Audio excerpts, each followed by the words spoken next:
宋朝为何会成为古代史上文化最繁荣的时代呢？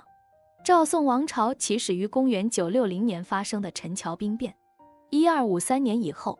蒙古军队陆续南侵。1274年，年仅35岁的宋度宗去世，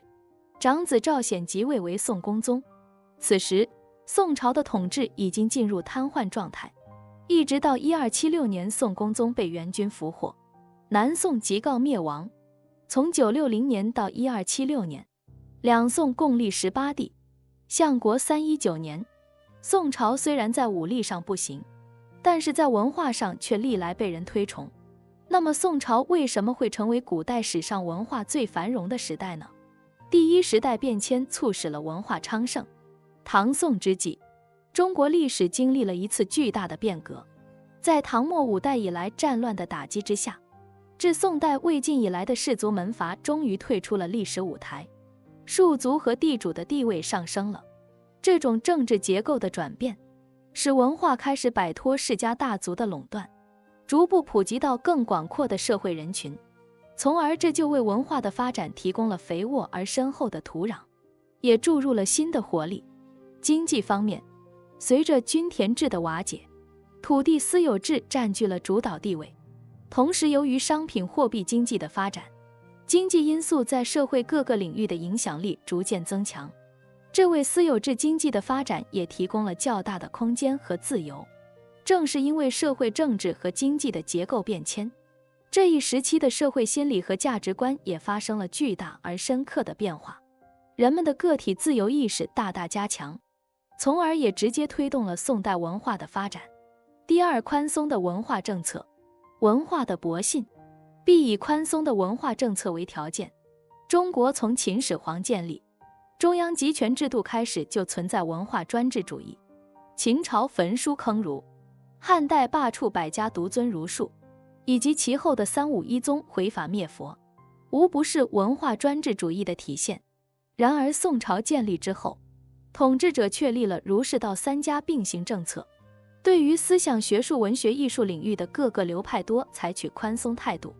这样有利于各种学术之间的相互交流、相互促进。宋朝的文化宽松政策还表现在对待世人的态度上，虽然也有世人入狱的情况，但从不轻易杀戮，所以宋代可以说是中国历史上读书人的黄金时期。这种宽松的环境对于宋代文化的发展起到了至关重要的作用，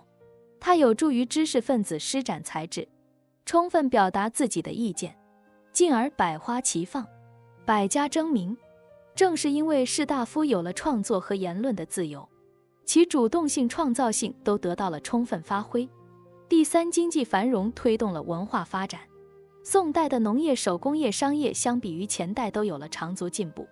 这为文化的繁荣提供了雄厚的物质基础。宋朝建立以后，